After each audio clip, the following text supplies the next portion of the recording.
with your kids. Hola, ni hao, konnichiwa, assalamu alaikum, shalom, mahaba, morimuli wanji, namaste, jumbo, bienvenidos. Hi, my name is Jed Lee, and this is the Reading with Your Kids podcast. We are coming to you from the beautiful neighborhood of Reedville in the southwest corner of Boston, Massachusetts. We are so delighted and so very honored that you are joining us in our mission to help all families grow closer through reading. Please be sure to tell all of your family and friends about the show. Please be sure to subscribe to the show on the iHeartRadio app, on Spotify, Apple Podcasts, Amazon Music, Stitcher Radio, wherever you find your podcast. We are in for a treat. Joining us right now from Atlanta in the wonderful state of Georgia. Our guest is here today to celebrate her debut children's book. It's called Imagine Me, the ABCs of Inspirational Quotes for Black Girls. Please welcome to the show, Kayla Starr King Scott. Hey, Kayla, how are you? Hi, I'm doing amazing. Thank you for such a warm welcome.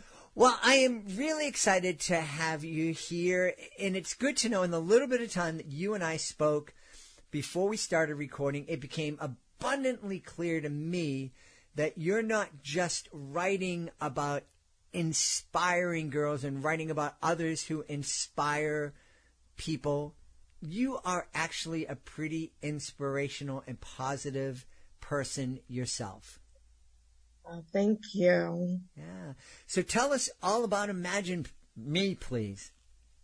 So Imagine Me, the ABCs of Inspirational Quotes from Black Girls, takes girls, women. It's funny, I wrote this book originally for younger girls, but I've had adult women and even boys come to me and say that they were inspired. It takes you on a journey from A to Z, and it teaches you not only of your letters, but of Black women throughout history, with A starting with Ava DuVernay, B is Beyonce, and C is Condoleezza Rice.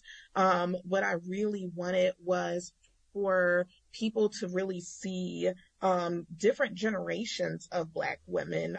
When I was in school, I only learned about certain people, and I really wanted people to see different generations of Black women from A to Z. So it really takes you on a journey with telling you who they are, why they're important, and gives you just a special quote from them to inspire you along your journey. Well, I think that is absolutely wonderful. What is it that inspired you to go out and to collect these quotes and stories of these inspiring women? So I'm going to take it back and give you a little story.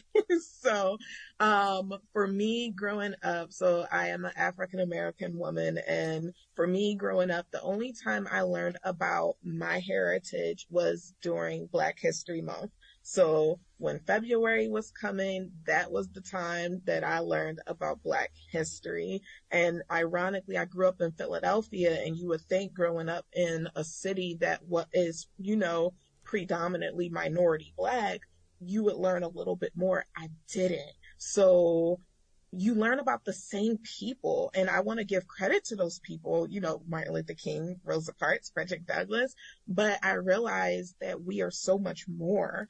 And going back, I remember doing a report in the 4th grade, taking it really far back, but did a report in the 4th grade, and I did my report on Richard Allen.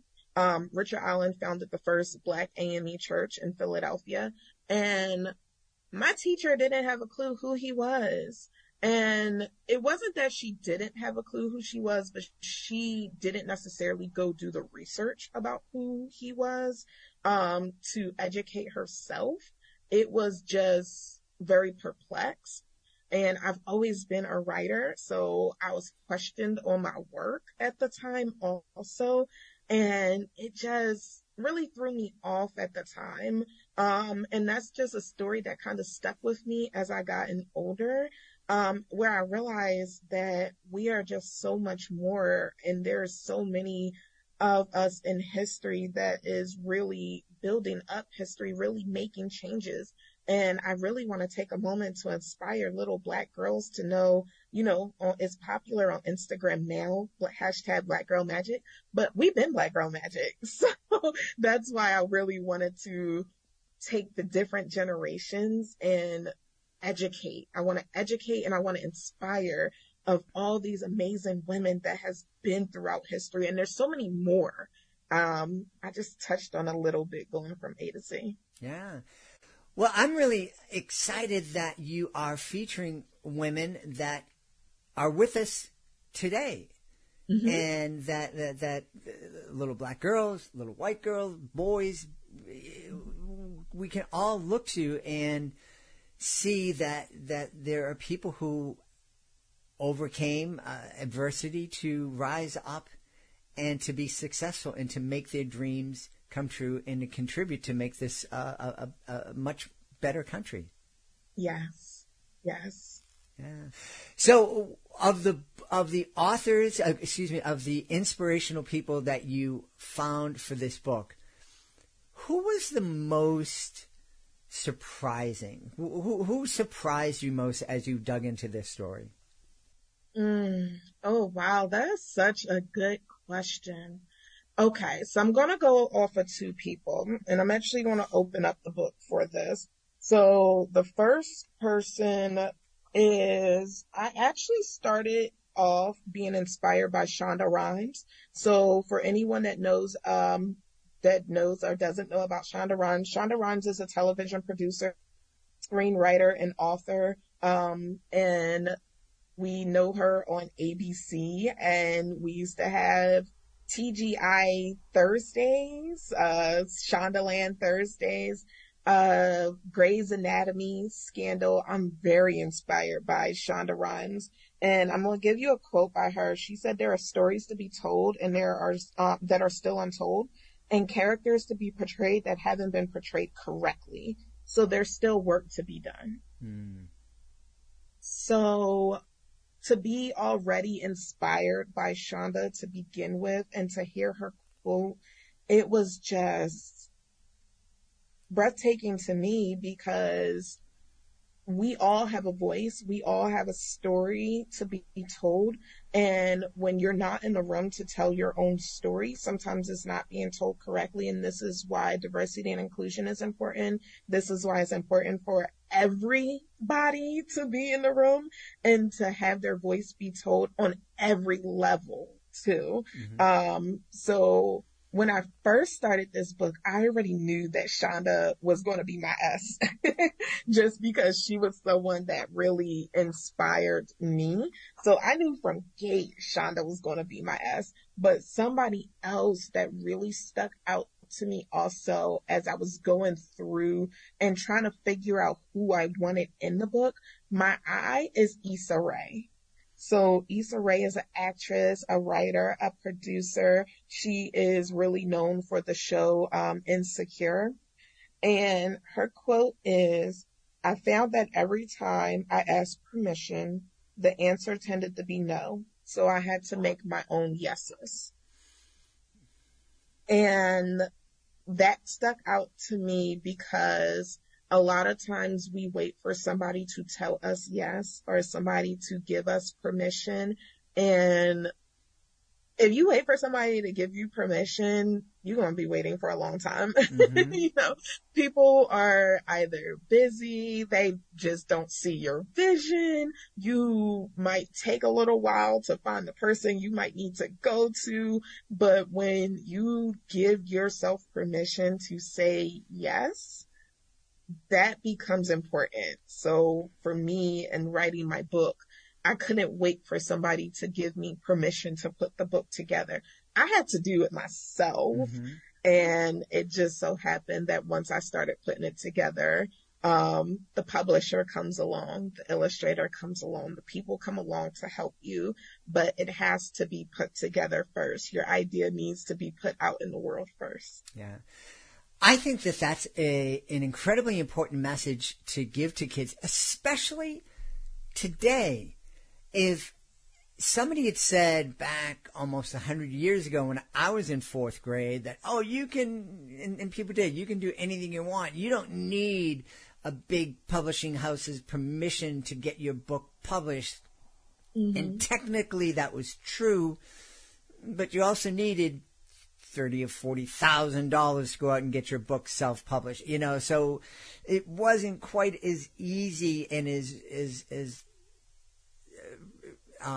realistic as it is today. Right now, we are living in a time where if you are an author, if you are an artist, and your work is really out there, it is super personal. It is something that traditional publishers and producers and those folks, they can't see your vision. It's just too far out there for them.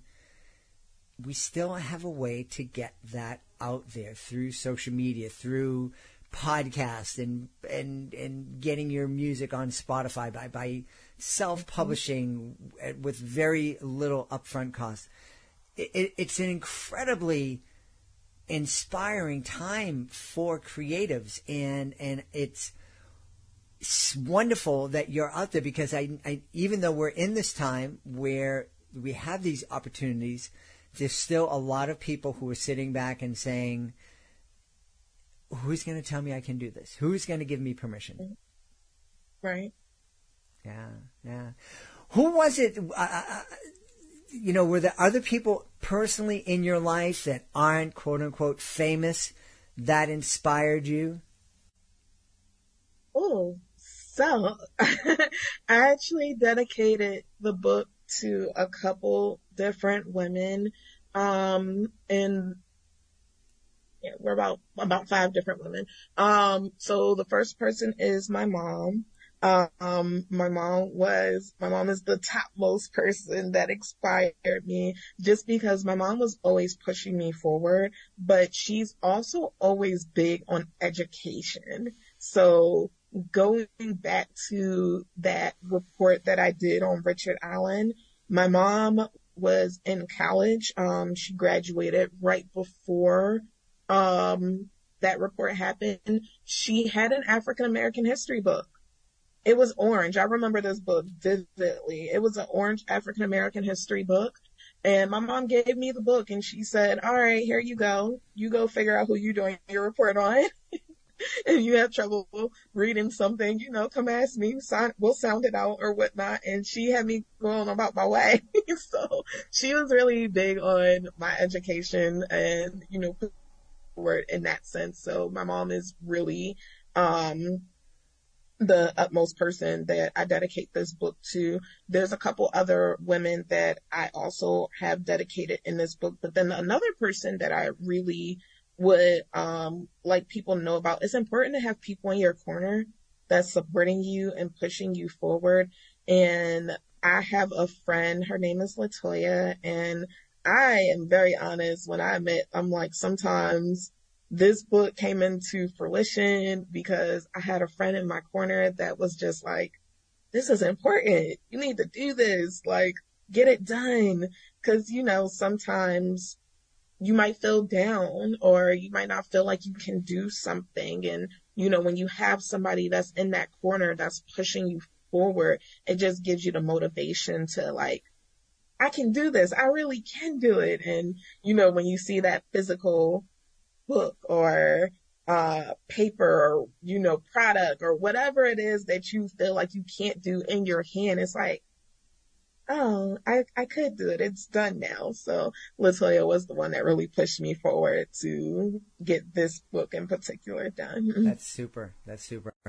Hey, we talk here on the podcast a lot about books being mirrors, windows, and sliding glass doors.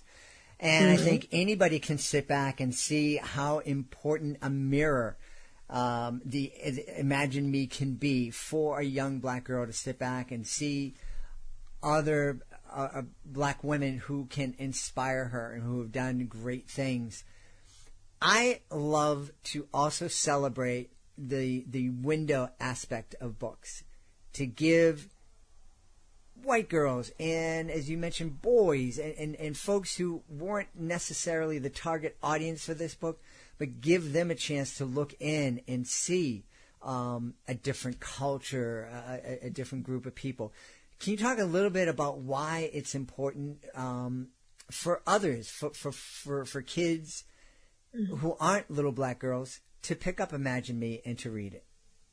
So one of the things that makes this is when you open the book, you'll see a picture of the person. So let me take this back. You'll see the letter, and then you'll see the picture of the person, and you'll see the person's name and who they are, along with the quote. So you'll see that this person is an actress. This person is an astronaut. This person is, a politician. And one of the things that hit me is, I think we get told all the time, you can be whoever you want to be. You can do whatever you want. And I don't think it hit me until I got older. All of the jobs that are out there that nobody never told me about. All the careers, all of the paths that are out there that I never even considered. So, for anybody, representation is extremely important. How can you know that you may have an interest in being an astronaut if you never even heard of what an astronaut is? Mm-hmm. Mm-hmm. How can you know anything about politics if a politician never crossed your mind?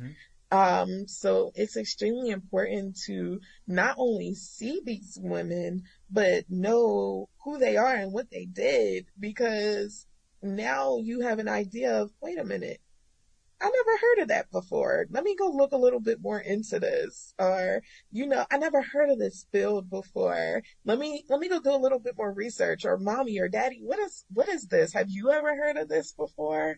And I think it opens up a gateway to other possibilities. Mm-hmm. So a child could truly be whatever they want to be, and, kind of have all the options open to them. Yeah. As you were talking, Kayla, one of the things that just kind of came in my mind, and people listen to the podcast know that I just have these random thoughts that come into my mind at whatever point. But I was thinking, it's absolutely, it's really important for our kids to see somebody was an astronaut, somebody who looks like them was an astronaut, somebody who looks like them was the Secretary of State, and these are all possibilities. But I think an important conversation too, and let me know what you think, to have with our kids as we're meeting these super successful women, is to remind our kids that these women didn't do it on their own, that they mm-hmm. had a lot of help and support. And maybe you're not going to be Beyonce, but maybe you can be somebody who helps Beyonce be successful. What do you mm-hmm. think about those conversations? I think that's extremely important. I think it still creates, now we talk about main character energy. So it still creates main character energy in your own right, because Beyonce needs somebody to do her hair. So now you are at the top of doing hair because you do Beyonce's hair. Beyonce needs somebody to do her nails and whatnot. She needs somebody to plan her tours. And that was something that one of my really good friends didn't know about until we went to college. There's jobs, those tours need to be planned. Like the set needs to be planned out the same way that when you're in a theater and there's a stage director, that needs to be planned out. And that's what I consider when I say there's so many jobs that people don't even think about that's out there that is extremely important. So no, it is extremely important to, okay, you might not be Beyonce, but, I do Beyonce's hair. Mm-hmm. I do Beyonce's nails. Mm-hmm. I'm at the top of my game. And, me planning out Beyonce's tour still led to me to make a lot of money. And now I have this major house and I'm out of debt. Mm-hmm. Mm-hmm. And one of the things we look at Beyonce, she's inspiring mm-hmm. young women in her own right. And she wouldn't be able to be that inspirational figure on stage visiting all these different cities unless she had that person who was setting up the tours, unless she had the person who was making her look fantastic for the stage, unless she had all the backup dancers and the truck drivers to drive the equipment around. All those people contribute to the inspiration that Beyonce is sharing with the world. All of it. And the funny thing is that I want to add, and I would like your listeners to consider. So like I said, when I started the book, Shonda Rhimes, I call her my shero. So I knew Shonda was going to be my S. I wish that we had multiple S's because I thought about Serena Williams. And if it was Shonda over Serena, and I had to go with Shonda because she's my shero. But Serena Williams is also extremely important in history. And for me, I didn't realize how important a team was and the behind the scenes until I watched the Serena Williams documentary. So for anybody that may be interested, if I'm not mistaken, it's still available to watch. It's either on Hulu or HBO, Netflix. It's on one of them. But Serena Williams has a documentary that came out, and she highlights what went into making Serena. And she highlights her team. She has multiple coaches. And when she exercises, it's not just her practicing tennis. She works to get her body right to the point where she does swimming. She does multiple exercises that you wouldn't expect her to do in order to really condition herself. She has multiple people on the team that runs the different brands and businesses. And I think when I watched that documentary in particular, that's when it hit me. How many people are really behind the scenes to make this person who they are? Yeah. Wow. We're really happy that you had folks in your corner behind the scenes to help you bring Imagine Me to life. Kayla, tell everybody where they can go to find out more about you and find out more about this inspiring book. So I'm really excited. Please go on KaylaStarr.org to check out everything. Kayla Starr King Scott. This book is also on Amazon. If you search Imagine Me, the ABCs of Inspirational Quotes for Black Girls, or just put in my name, author Kayla Starr King Scott, my book will come up for you. I'm also on Instagram at Imagine Me on Instagram. We've had a great time speaking to the author of Imagine Me, the ABCs of Inspirational Quotes for Black Girls. Our guest has been Kayla Starr King Scott. Hey, Kayla, thanks so much for being with us. Thank you so much. We hope you've enjoyed this episode of the Reading with Your Kids podcast and will join us for the next exciting episode. If you want to make sure you don't miss a second of the show, please be sure to subscribe to the show on the iHeartRadio app, on Spotify, Amazon Music, Apple Podcasts, Stitcher Radio, wherever you get your podcast. And also be sure to visit readingwithyourkids.com and download your copy of the Reading with Your Kids online magazine. It's free. It's available at readingwithyourkids.com. Just click on our blog. Before we go, I want to make sure that I give a big thank you to my team: Fatima Khan, Rory Grady, Madison Dairies, Soji Franklin, Monica Rivera Sosa, Ann O'Leary. I want to give a big thank you to my beautiful wife for all the support she gives me, and most of all, we all want to thank you. Thank you so much for taking the time to join us today, and as always, thank you so very much for taking the time to make the world a better place by reading with your kids. I'll be looking for you in the next edition of the Reading with Your Kids podcast.